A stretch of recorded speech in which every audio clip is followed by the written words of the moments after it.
Good morning, everybody. Welcome back to Pine and Berry Homestead. My name is Desiree. I live in Maine and I have a small backyard garden.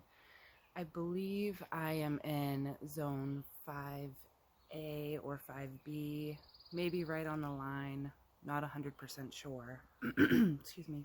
But today I decided it would be a good opportunity for me to come out in the garden and get some things planted.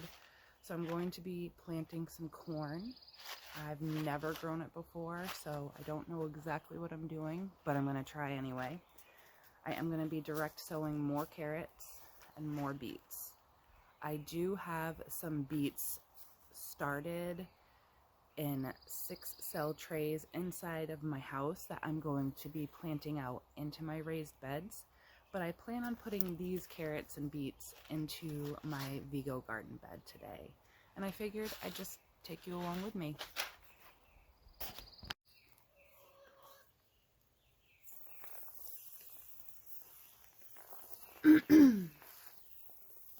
Before I direct sow any seeds into my Vigo garden bed, I am going to water it very well.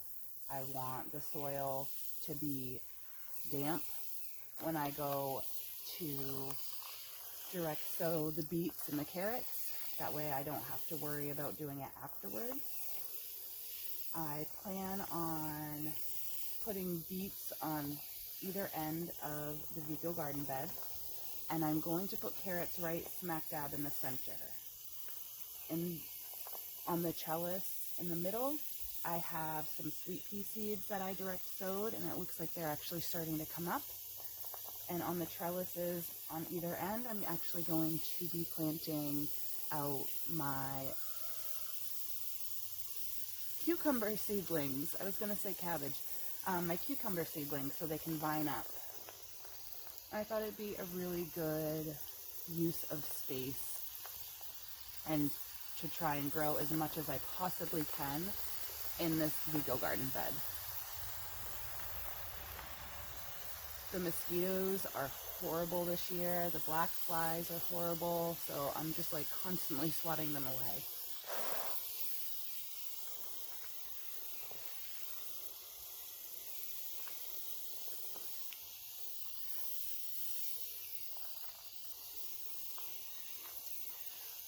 And I seem to be having issues with direct sowing plants into my, direct sowing seeds into my garden beds. I have found that I have a cutworm problem. Every time a little baby seedling pops up out of the ground, a cutworm comes and destroys it. And I did get some recommendations to use maybe a toilet paper roll or put toothpicks around the seedlings, but I also was told to maybe sprinkle some diatomaceous earth around the plants to prevent the cutworms from coming. So I am going to try that because I'm going to be planting out all of my seedlings this week, and I don't want them to be destroyed by cutworms. I've never had this problem before.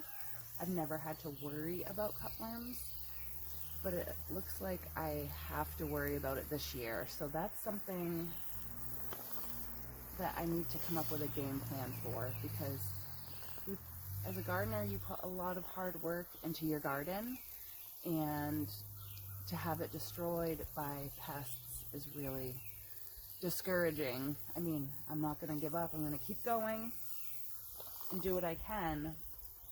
I know you can't stop everything from happening, but if I can just use little tips and tricks that I'm getting from other gardeners to help with certain pests, especially a cutworm, because they just come in and they cut the seedling at the base and feed on the roots, I think is what happens. So they just take the tops of the seedlings off and feed on the roots, and they're starting to do it to my onions, and that's something I really want to grow, and I don't want them to destroy. So it's us against the cutworms this year, for sure. So like I said, I'm watering this really well, and then I'm going to go ahead and plant, direct sow all the seeds. And then what I'll do is I'm going to take a piece of cardboard and lay it over the top of this so that way the soil continues to stay moist. You know, carrot seeds are kind of hard to germinate sometimes, so whatever we can do to help them grow.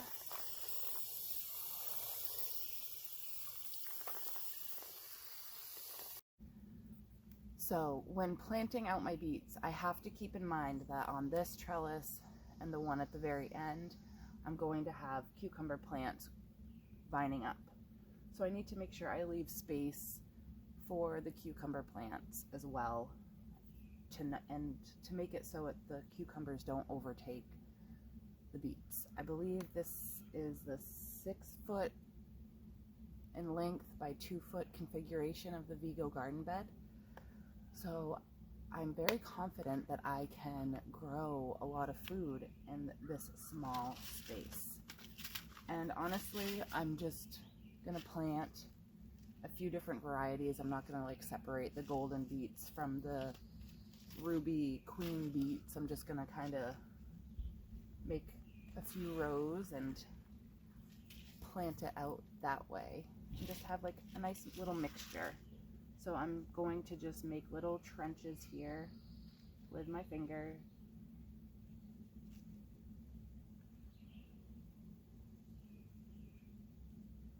And I'm actually going to seed these pretty heavily. I'm going to put like 2 to 3 seeds in each little spot, if that makes sense.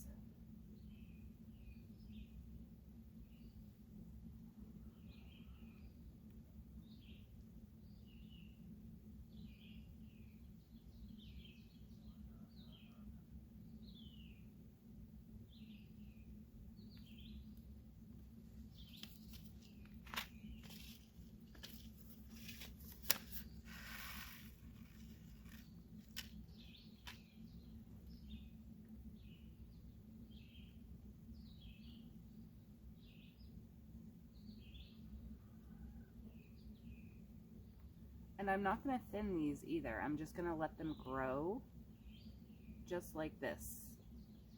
Because I follow a lot of other YouTubers who garden on YouTube. And I've seen them put multiple beet seeds in one spot, and they have a fantastic harvest. So I thought I would try that this year because that's what I'm looking for, a good harvest of beets. So I'll just put 2 to 3 beet seeds in each little trench. These ones are the golden ones.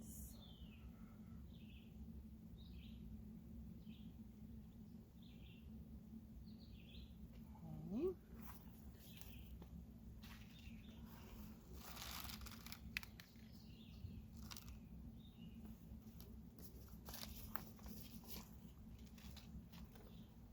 I cannot pronounce that. I think it's Chioggia.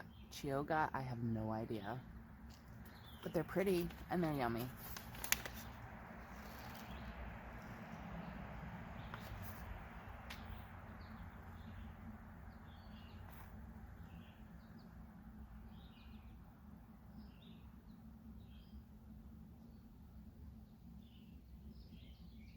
And I'm really not trying to make the spacing too perfect. It is what it is.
So it's the very end of May, and yesterday was 90 degrees here in Maine.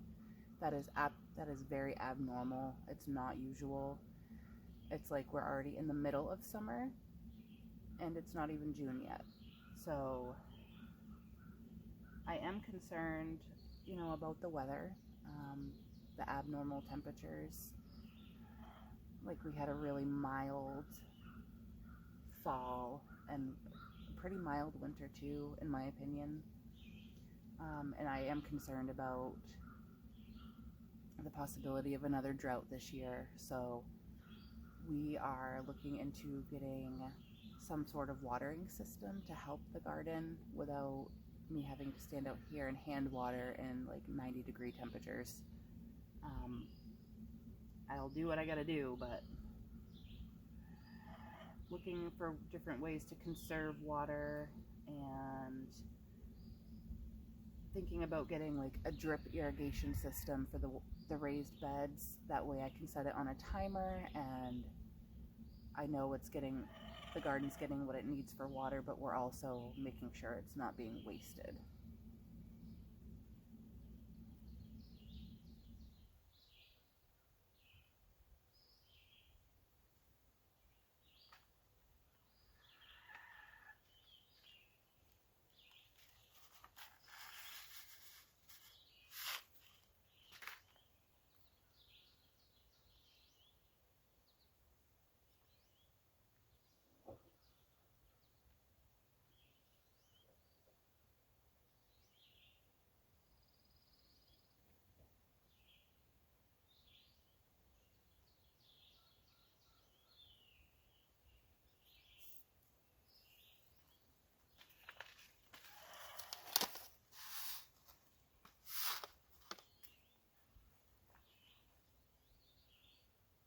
All right, so the first section of beets has been planted out.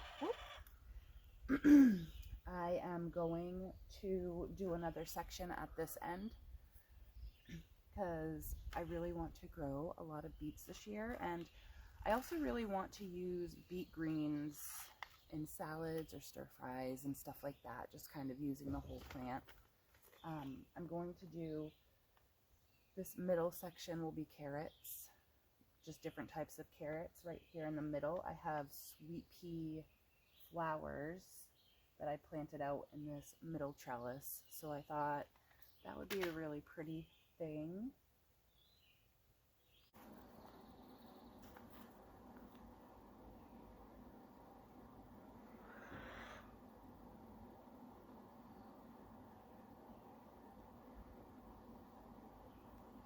Again, I'm just making like little trenches for the carrots.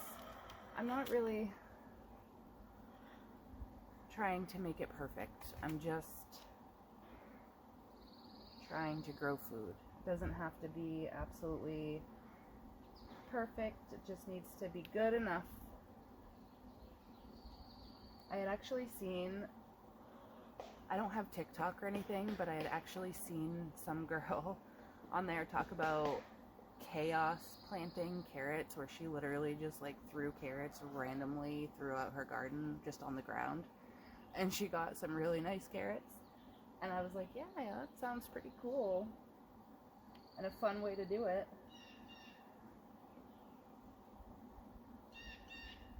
I just don't know if I could do it. Maybe I'll try sometime.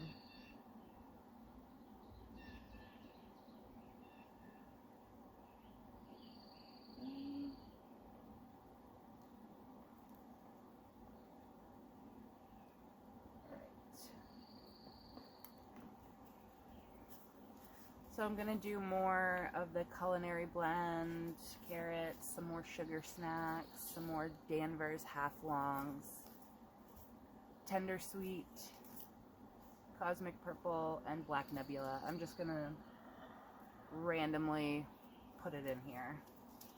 I think I'll start with the sugar snack.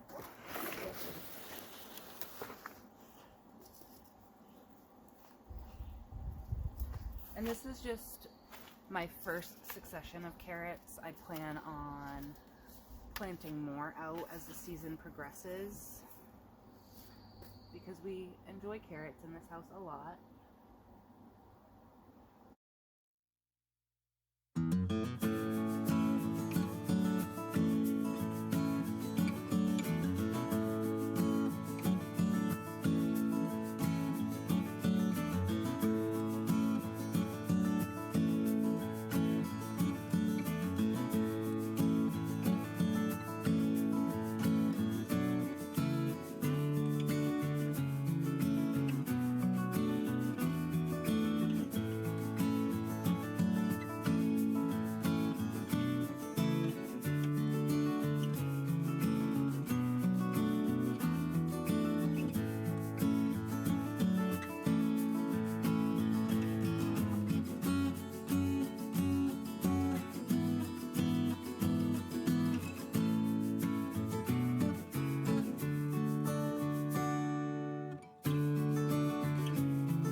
I'm already having failures in the garden this year, and some of it's out of my control, some of it is in my control, but I'm just going to keep plugging along and keep trying and keep doing what I can do to grow as much food as I possibly can. So this is like my first real garden year where I am trying to produce as much as I can in this specific garden. And I still have a lot to learn. I'm learning that my garden is more southwest facing, so in the morning time it gets a lot of shade, but then for the rest of the day it's in full sun, and that means that I'm gonna have to figure out different ways to create shade for plants that need it. And that's going to be hard, and it's probably something that I'm going to have to learn this year and just kind of get an idea of what I can do and how I can create shade for certain plants while growing at a high intensity. Like in this specific garden bed, I'm growing beets, carrots, sweet pea flowers, and 2 different cucumber plants all on this one bed, and hopefully the mixture of all the things, like they'll be companion planted, basically, like they work with each other rather than against each other. Now I'm going to go over and plant the corn in one of my back raised garden beds. My son Abram, that's his favorite thing in the world, corn on the cob. And for Mother's Day, my husband Ben and my son Abe bought me a really nice metal watering can, and inside the watering can was a ton of seeds, and the majority of them were corn seeds. So I am going to attempt to grow it this year and just kind of see what happens. I didn't plan on growing it this year, but I think I should, just because I know Abe really, really enjoys it. So I'm going to get that bed also watered really well. That way I don't have to worry about the heat sucking up all the moisture. But the first thing before I do that is I'm going to take this cardboard box and I'm just going to lay it on top of the Vigo garden bed to just lock in the moisture. So that way these seeds can germinate, and once I start seeing them popping up through the ground, I will remove the cardboard box. I'll be checking it every day. Like, I'll probably check it in about 3 days, and if I don't see anything coming up, I'll leave it on, but after 3 days, I'll just start checking it every single day.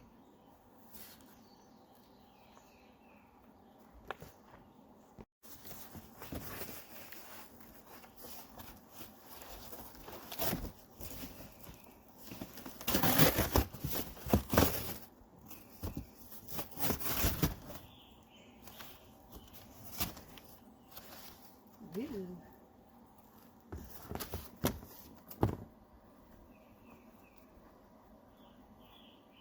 And there's spiders on the box. My arch nemesis. Alright.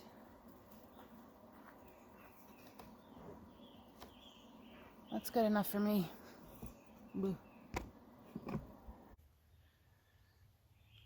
So this bed is the last bed in my garden, like in the back.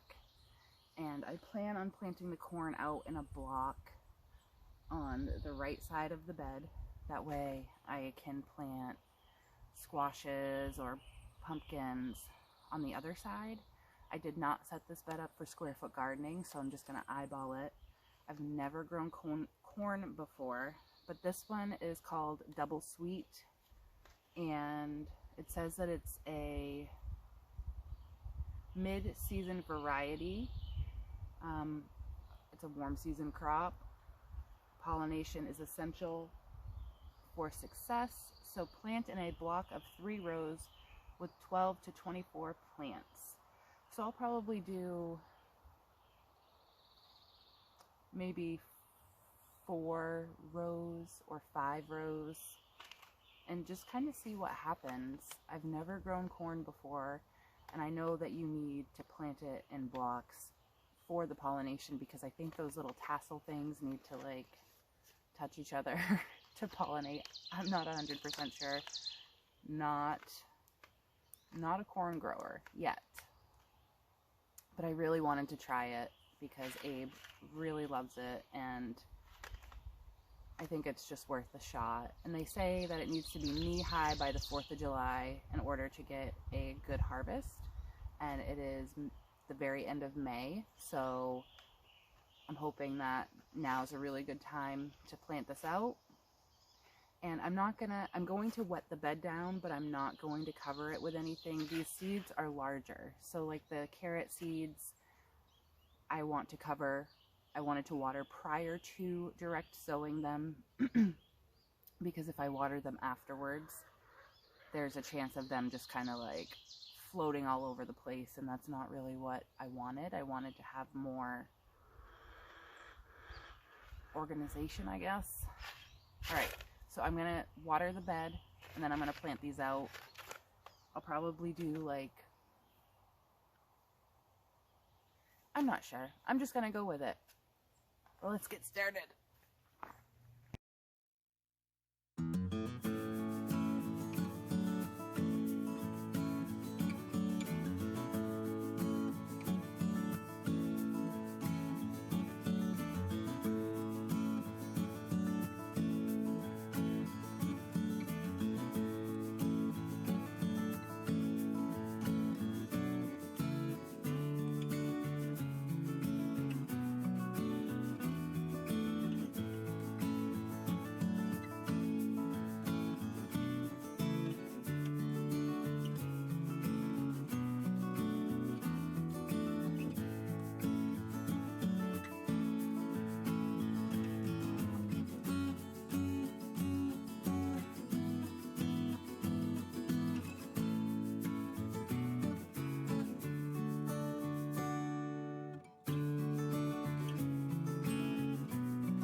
All right, we've got the corn planted out. I am so excited about that. Abram is going to be so excited about that. And if worse comes to worse, if it doesn't produce any corn, I mean, I could use it for decorations in the fall. I mean, I could use the corn stalks to decorate, right? So not a loss by any means, but yeah, so the next few days I'm going to be spending out in the garden planting my tomatoes, planting my peppers, planting eggplant. I'm going to attempt to direct sow more things into my garden beds. And hopefully I can get this cutworm situation under control, because it is absolutely, I mean, they're destroying my beautiful seedlings, so I need to get that under control before it's too late. I did plant out my beans on the trellises, maybe like a week ago or a few days ago, I don't know, it all blends together. I do have to weed whack in this bed and put the cardboard down and fill this bed up so I can grow in it this year. Even if it's just squash and pumpkins or something, we'll see. And yeah, pretty soon we'll be going on lots of garden tours. Everything is growing so well that I have planted and that the cutworms aren't getting to. I'll take you on a garden tour another day. I feel like this video is a little all over the place, but I kind of wanted to show you my garlic. Whoops. And how big it actually is, because it's surprising me this year. I mean, I'm really surprised at how huge it is. So I'm going to set you up and just give you a comparison, like with me standing next to it. I'm 5'4", so I just wanted to show you.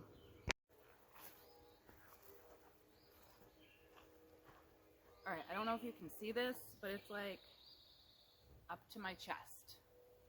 I feel like I have a jungle of garlic, which is really cool.